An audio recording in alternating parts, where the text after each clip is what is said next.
বিয়ের পিড়িতে আমার থেকে 10 বছরের বড় কনেকে দেখে আমার জান যাই যাই অবস্থা। ভাবছিলাম কম বয়সী কোনো মেয়ের সাথে আমার বিয়ে ঠিক হয়েছে, কিন্তু কে জানতো মেয়ে আমার থেকে এত বড় হবে। আমি মেয়ের দিকে এতক্ষণ তাকিয়েছিলাম, এর মাঝেই পিচ্ছে একটা ছেলে এসে আমার পাঞ্জাবি ধরে বলল, তাহলে তুমি আমাদের নতুন বাবা, তাই তো? বাবা, আমার না মজা খেতে খুব ইচ্ছে করছে, আমাকে চকলেট এনে দাও না বাবা। পিচ্ছে ছেলের কথা শুনে আমার চোখ বড় বড় হয়ে গেল। মাত্র বিয়ে করতে আসলাম, এখনো বিয়ে করি নাই, এর আগেই বাবা ডাক শুরু করেছে। কলেজে পড়ি আমি, এখনো কচি একটা ছেলে আমি, আর এত বড় বয়স্ক বৃদ্ধ মহিলাকে আমি বিয়ে করব? অসম্ভব। মহিলার একটা ছেলেও আছে। আমি পাশ ফিরে তাকিয়ে আপুকে ডাক দিব, ঠিক তখন আরেকটা মেয়ে এসে বলল, আম্মু কিছু টাকা দাও তো, আমার স্কুলে লাগবে। আর এটা কি আমার নতুন পাপা? ভালো হয়েছে আম্মু, বাপ বেটির বয়সের তফাৎ হবে না, একসাথে কলেজে পড়বো। মানুষ বলবে, ওই দেখ রাস্তা দিয়ে বাপ বেটি যাইতেছে, ওরা আবার একই ক্লাসে পড়ে। আমার হবু বউ, যার সাথে এখনো বিয়ে হয় নাই, তিনি কিছু টাকা বের করে দিয়ে মেয়েটাকে বলল, যা মা গিয়ে খেলা কর, আমি বিয়েটা করে ফেলি। আমি এবার রেগে আপুকে ডাক দিয়ে বললাম, এখানে আই। আপু আমার সামনে দাঁড়িয়ে বলল, ভাই বল কি হয়েছে? আর তোর দুলাভাইকে তো খুঁজে পাওয়া যাচ্ছে না, বলতে পারিস কোন দিকে গেছে? আমি আস্তে করে বললাম, তোর উপর আমি বিশ্বাস করে বিয়েতে হ্যাঁ বলছি, তাই বলে আমার থেকে এত বয়স্ক মেয়েকে আমি বিয়ে করব? এটা হতে পারে না। আপু মুখ চেপে হাসি দিয়ে বলল, আমি কিছু জানি না ভাই, তুই তো বিয়ে করতে চাস, এজন্য যারে পাইছি তারই বিয়ের পিড়িতে বসিয়েছি, চোখ বুজে বিয়েটা করে ফেল। আর মেয়ের এত বয়স কে বলেছে? মাত্র 45 হয়েছে, 50 হলে না হয় একটা কথা ছিল। আমি যাই গিয়ে দেখি সবাই কি করছে। আমি বললাম, আপু দাঁড়া। আপু আমার কথা না শুনে চলে গেল। ওর কি মাথা খারাপ হয়েছে যে আমি এই মহিলাকে বিয়ে করব? কোনো উপায় না পেয়ে নতুন বউকে বললাম, আপু আমি কি আপনার সাথে একটু কথা বলতে পারি? ঘোমটার ভিতর থেকে আওয়াজ এলো, যা বলার বাসর রাতেই বলিয়েন, আগে বিয়েটা হয়ে যাক।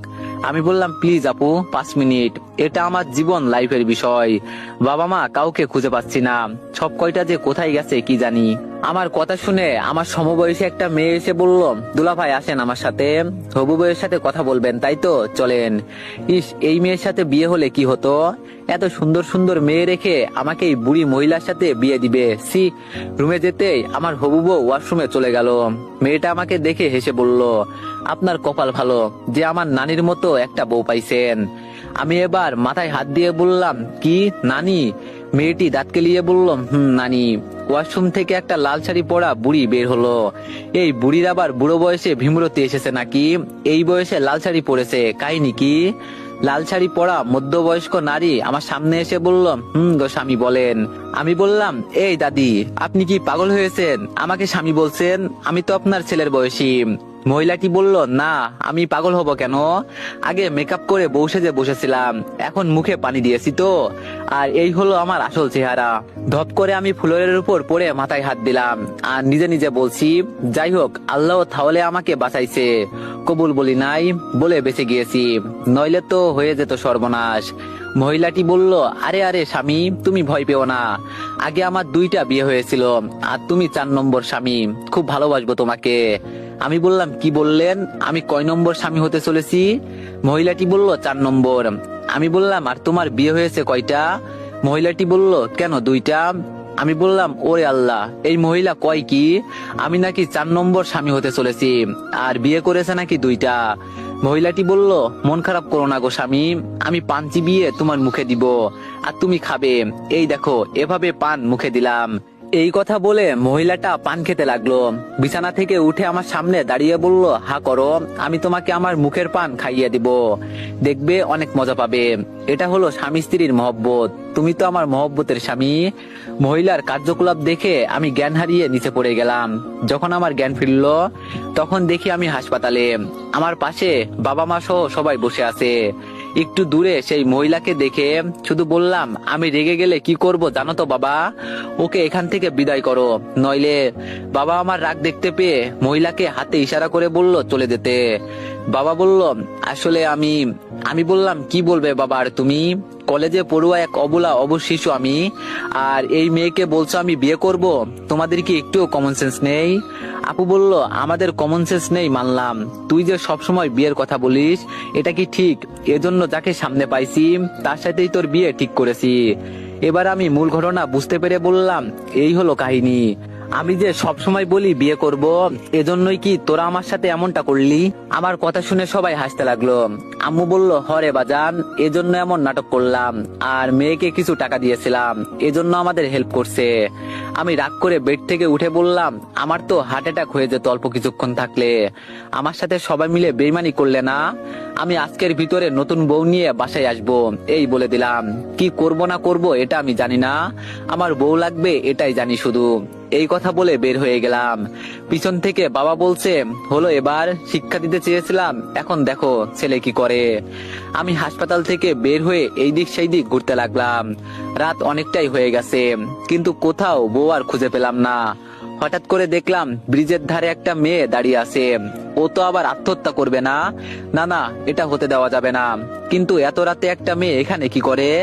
ও, মনে পড়েছে, অনেক লেখক তো লিখেছে, যদি রাতে কোনো মেয়ে একা দেখো, তাহলে বুঝবে সে কষ্ট সহ্য করতে না পেরে আত্মহত্যা করতে এসেছে, নইলে গ্রামের এলাকা থেকে পালিয়ে এসেছে। লেখকরা তাহলে ঠিকই বলেছে। এই সুযোগে আমি গিয়ে মেয়েকে বাঁচিয়ে নিই আর ওকে বিয়ে করে ফেলবো। বুকে হাত দিয়ে বললাম, দেখো বাবা, আজকে তোমার ছেলে গর্ভবতী হয়েছে। এই সুন্দর বউ আমার হবে। এই সুন্দর মেয়েকে বিয়ে করে আমি গর্ভবতী হব, গর্বিত। ধীরে ধীরে মেয়েটার কাছে গেলাম, গিয়ে মেয়েটার হাত ধরে বললাম, না না, তুমি আত্মহত্যা করতে পারো না।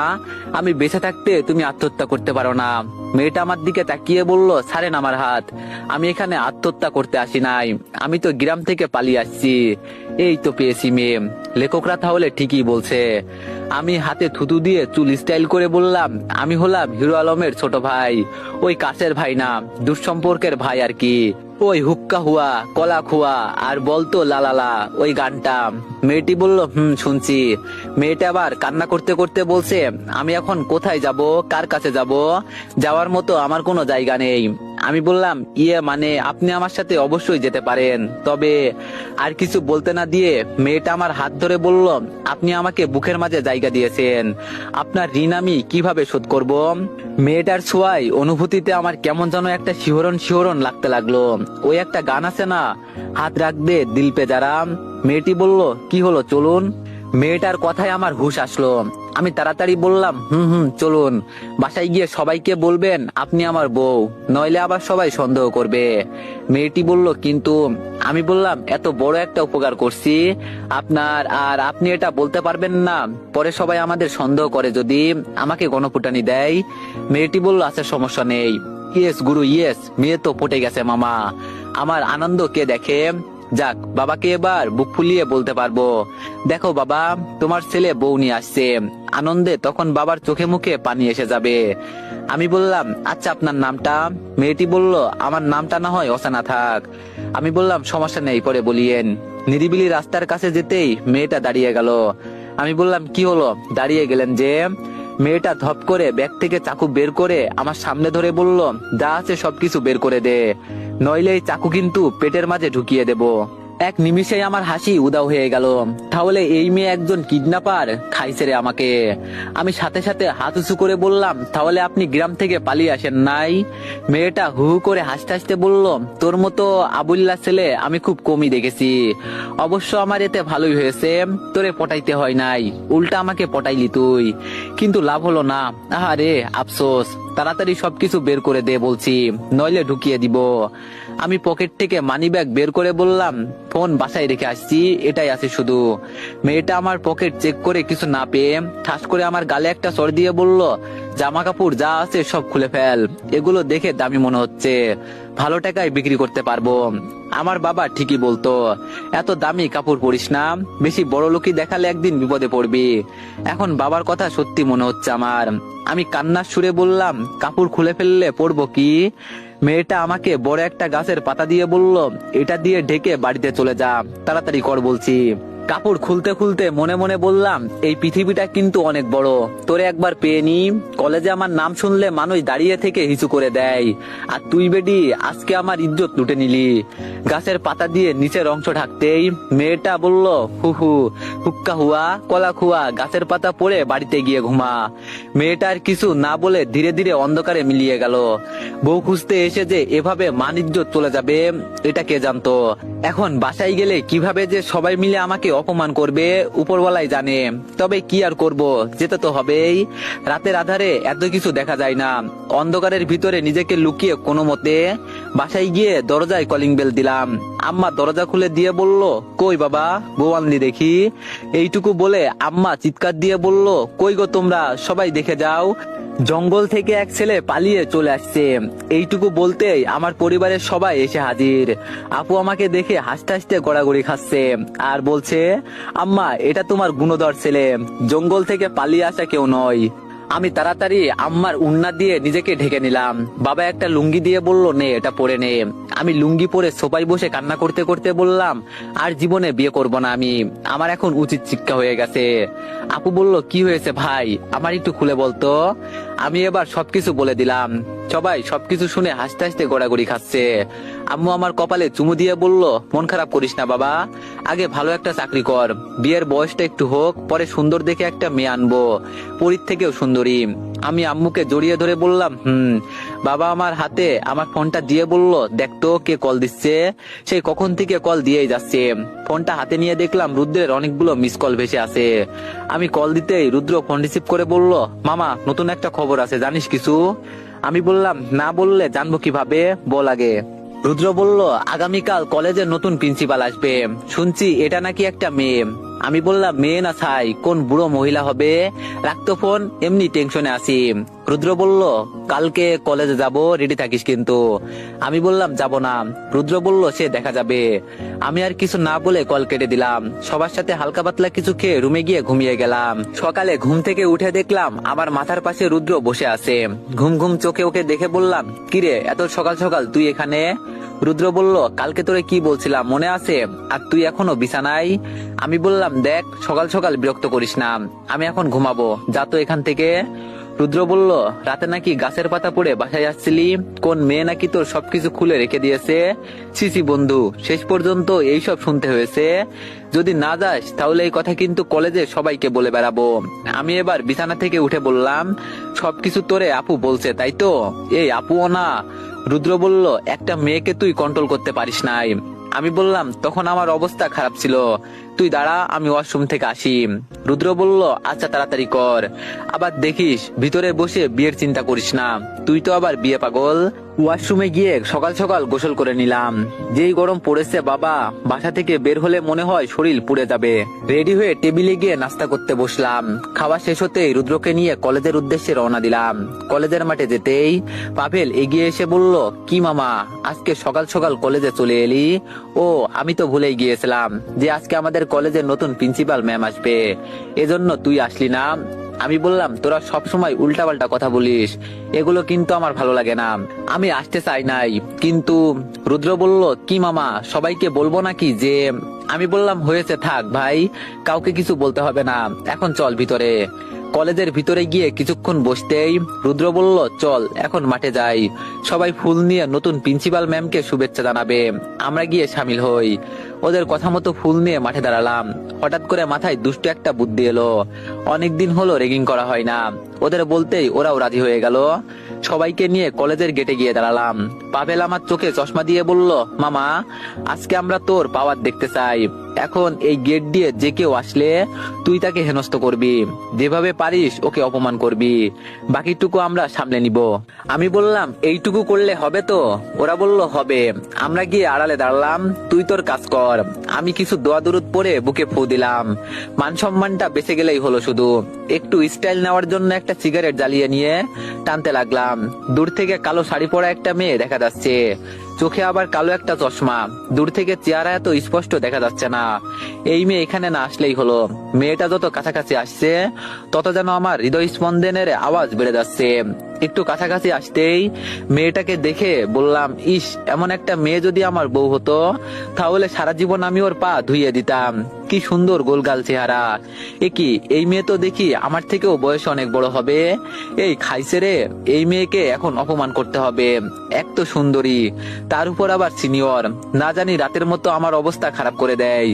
বন্ধুদের ইশারা করে বললাম, প্লিজ আমাকে মাফ করে দে, আমার দ্বারাই এই কাজ হবে না। ওরা বলল, সাহস রাখ মনে বন্ধু, তোরে দিয়েই হবে। যদি তুই তোর সাহসের পরিচয় দিতে পারিস তাহলে আমার পক্ষ থেকে তোরে টিপ দেওয়া হবে। না, ওরা আর ছাড়বেই না আমাকে। মেয়েটা কাছাকাছি আসতেই চোখ বন্ধ করে দিলাম। এত সুন্দর মেয়ে দেখার ভাগ্য আমার কখনো হবে ভাবতেই পারিনি। কি স্মার্ট মেয়ে, ও শরীর থেকে চকলেট ফ্লেভারের একটা ঘ্রাণ ভেসে আসছে। কি আমি সবকিছু ভুলে যাচ্ছি কেন? মেয়েটা চলে গেলে আমার সারে সর্বনাশ হয়ে যাবে। আমি এবার পা দিয়ে মেয়েটার যাওয়ার পথ আটকে দিলাম যাতে মেয়েটা আর যেতে না পারে। মেয়েটা আমার সামনে এসে দাঁড়িয়ে চোখ থেকে চশমা খুলে ইশারা করে বলল, এই যে মিস্টার, পা সরান, আমি ভিতরে যাব। ইস, এই মেয়েকে আমার অপমান করতে হবে। কথার মাঝে মধু ঝরে পড়ছে মনে হচ্ছে। তবে কি করার, কথা দিয়েছি তো সেই কথা পালন করতেই হবে। আমি এবার বললাম, কি আমি পা সরাবো? এটা কি তোর বাবার কলেজ যে তুই এখন ভিতরে যাবি? মেয়েটা আমার কথা শুনে মোটেও রেগে যায়নি। আস্তে করে বলল, আমি কে জানো তো, ঝামেলা না করে আমার রাস্তা ছাড়ো, আমাকে ভিতরে যেতে হবে। আমি বললাম, এমন এক থাপ্পড় দিব না, এক চড়ে সকল দাঁত পড়ে যাবে। বড় ভাইদের কিভাবে সম্মান করতে হয় তা জানিস না বুঝি তুই? মেয়েটা এবার হাসি দিয়ে বলল, ও তুমি আমার বড় ভাই, দেখে তো মনে হচ্ছে এখনো ফিডার খাও, বাচ্চা একটা পোলা। আমি তোমার থেকে অনেক বছরের সিনিয়র, আর সিনিয়রদের কিভাবে সম্মান করতে হয় জানো না? আমি বললাম, তোর সিনিয়র দিয়ে তুই পানি খা, এই নে রুমাল, এখন আমার জুতা পরিষ্কার করে দে। এতক্ষণ মেয়েটা ভালোই ভালোই কথা বলছিল, কিন্তু আমার এই কথা শুনে চোখ লাল করে বলল, তুই চিনিস আমি কে? আমি বললাম, তোরে চিনে আমি কি করব? তুই কি এই শহরের ডন নাকি পাতি নেতা যে তোরে চিনতে হবে? মেয়ে বলে কিছু করছি না, তাড়াতাড়ি আমার পায়ের জুতা মুছে দে বলছি। মেয়েটা যেই আমাকে চড় দিতে হাত তুলবে ঠিক তখন আমি ওর হাত ধরে টান দিয়ে পিছনে পেঁচিয়ে আমার বুকের সাথে চেপে ধরে বললাম, আজকের মতো ছেড়ে দিলাম। তুই হয়তো আমার পরিচয় জানিস না, জানলে হয়তো। মেয়েটা আমাকে কিছু বলতে না দিয়ে আমাকে ছাড়িয়ে বলল, তুই চিনিস আমি কে? আমার সাথে বিয়াদপি করার ফল কি হতে পারে তোর ধারণা কি আছে? আমি হাতে থাকা সিগারেট মেয়েটার মুখে চেপে ধরলাম। মেয়েটা কোনো কিছু বুঝতে না পেরে এক টান দিয়ে কাশতে লাগলো। অবশেষে মেয়েটা যেতে যেতে বলল, তোরে আমার দেখার আছে কিন্তু। আমি মনে মনে শুধু এটাই ভাবছি, আহা, মেয়েটাকে যখন জড়িয়ে ধরছিলাম তখন কি যে এক অনুভূতি তৈরি হয়েছিল বলার বাইরে। আড়াল থেকে সবাই বের হয়ে আমার প্রশংসা করতে লাগলো। সবাই বলছে আমি খুব সাহসী। যাক, অবশেষে আমি আমার সাহসের পরিচয় দিতে পারলাম। সবার সাথে ফুল নিয়ে লাইনে দাঁড়ালাম। রুদ্র বলল, মামা, প্রিন্সিপাল ম্যাম যদি একটা মেয়ে হয়? আমি বললাম, এত বছর পড়াশোনা করছে আর এখনো মেয়ে আছে তোর মনে হয়? গিয়ে দেখ, হয়তো 10 বাচ্চার মা। আমাদের ইংরেজি স্যার বলেছে সবাই ফুল নিয়ে রেডি হয়ে যাও, আমাদের নতুন প্রিন্সিপাল ম্যাডাম আসছে। আমি সবার মতো চুপচাপ দাঁড়িয়ে আছি। যখন প্রিন্সিপাল ম্যাম মাঠে প্রবেশ করলো তখন তো ওনাকে দেখে আমার অবস্থা খারাপ হয়ে গেল। কিছুক্ষণ আগে গেটে যাকে র্যাগিং করলাম এটাই সেই মেয়ে। ভয়ে তো আমার পুরো শরীর এবার কাঁপতে লাগলো। শেষমেশ উনি আমাদের প্রিন্সিপাল ম্যাম হলো। রুদ্র তো আমার কাঁপাকাঁপি দেখে বলল, মামা তুই তো শেষ, আমি তোর ভবিষ্যৎ অন্ধকার দেখতে পাচ্ছি।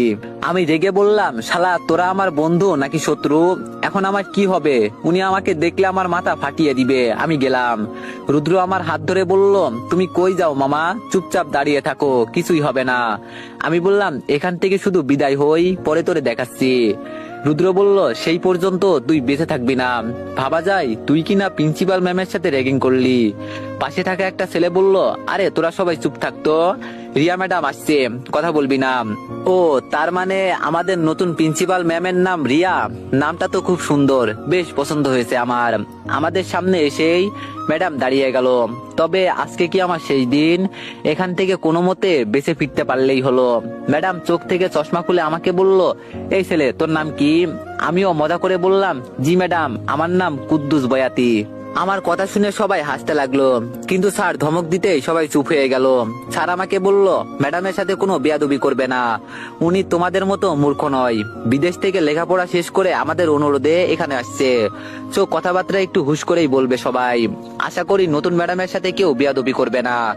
রিয়া ম্যাডাম চোখ থেকে চশমা খুলে আমার হাতে সেই আমার রুমালটা দিয়ে বলল, আমি তো তোর গুরুজন, সম্মানীয় একজন শিক্ষক। রাস্তা দিয়ে হেঁটে আসতে আসতে পায়ে ময়লা জমে গেছে, একটু পরিষ্কার করানোর দরকার ছিল। পাশ থেকে স্যার বলল, এটার এমন কি ম্যাডাম? দীপু, ম্যাডামের পায়ের ময়লা পরিষ্কার করে দাও তো। আমি বললাম, কিন্তু স্যার। স্যার বলল, কোনো কিন্তু শুনতে চাই না, যা বলছি তাই করো।